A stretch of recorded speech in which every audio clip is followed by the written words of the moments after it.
పశ్చిమ గోదావరి జిల్లా పాలకొల్లులో స్వర్ణాంధ్ర స్వచ్ఛాంధ్రలో భాగంగా పారిశుద్ధ్య పనులు కార్యక్రమంలో మంత్రి నిమ్మల రామానాయుడు పాల్గొన్నారు. పట్టణం వెంబడి చెత్తా చెదారం వ్యర్థాల గుట్టలను పారపట్టి తొలగించి ఆ వ్యర్థాలను పారిశుద్ధ్య కార్మికులతో కలిసి ట్రాక్టర్లలోకి ఎత్తారు. ఈ సందర్భంగా ఆయన మాట్లాడుతూ చంద్రబాబు ఆరోగ్యవంతమైన స్వచ్ఛాంధ్రప్రదేశ్ లక్ష్యంగా స్వర్ణాంధ్ర 2047 కార్యక్రమానికి శ్రీకారం చుట్టారన్నారు. అందులో భాగంగానే సీఎం చంద్రబాబు ఆదేశాల మేరకు ప్రతి 3వ శనివారం పారిశుద్ధ్య కార్మికులతో కలిసి ప్రజాప్రతినిధులు, అధికారులు సైతం పరిశుభ్రతలో భాగస్వాములవుతామని తెలిపారు.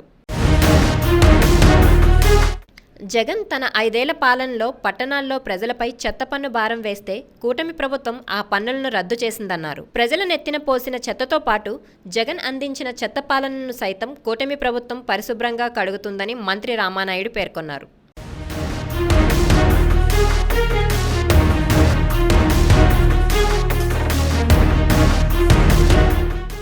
ఆంధ్రప్రదేశ్ రాష్ట్రాన్ని ఒక ఆరోగ్య ఆంధ్రప్రదేశ్ రాష్ట్రంగా మార్చాలనేటువంటి దృక్పథంతో నారా చంద్రబాబు నాయుడు గారు ప్రతి నెల కూడా 3వ శనివారం పారిశుద్ధ్య కార్మికులు, అధికారులతో కలిసి ప్రజాప్రతినిధులు కూడా ఆ స్వచ్ఛ కార్యక్రమంలో పాల్గొమని ఏదైతే పిలిపించారో దానిలో భాగంగా ప్రతి 3వ శనివారం కూడా ఈ కార్యక్రమాల్లో భాగస్వాములు అవుతున్నాం.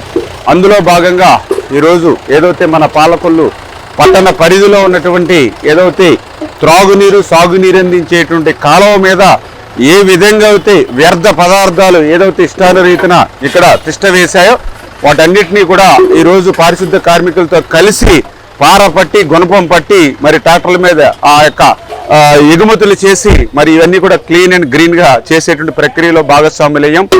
ఆరోగ్యంగా ఉండాలి అని అంటే తన ఇల్లును ఎంత పరిశుభ్రంగా ఉంచుకుంటాడో పరిసరాలు కూడా అంతే పరిశుభ్రంగా ఉన్నప్పుడే ఆరోగ్యం బాగుంటుంది.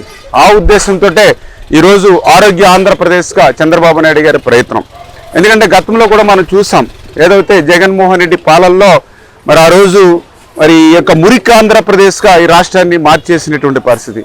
ఈరోజు మేము అధికారంలోకి వచ్చిన తర్వాత చూస్తే జగన్మోహన్ రెడ్డి వారసత్వంగా ఏమి ఇచ్చాడయ్యా అంటే 80 లక్షల మెట్రిక్ టన్నుల చెత్తను వారసత్వంగా జగన్మోహన్ రెడ్డి మాకు ఇచ్చినటువంటి పరిస్థితి. ఆ రోజు ఏదైతే చెత్త మీద కూడా పన్నేసి చెత్త పాలన ఇచ్చినటువంటి జగన్మోహన్ రెడ్డి పాలనకు ప్రజలు చరమగీతం పాడినట్లుగానే ఈరోజు ఆ చెత్త పన్నును కూడా ఈ ప్రభుత్వం రద్దు చేసినటువంటి విషయాన్ని కూడా ఈ సందర్భంగా గుర్తు చేస్తూ భవిష్యత్తులో కూడా మరి అందరూ కూడా ఒక పట్టుదలతో, ఒక కృషితో మళ్ళీ ఒక స్వచ్ఛ ఆంధ్రప్రదేశ్, ఒక ఆరోగ్య ఆంధ్రప్రదేశ్ లక్ష్యంగానే మేమందరం కూడా పనిచేస్తామని చెప్పి తెలియజేస్తాం.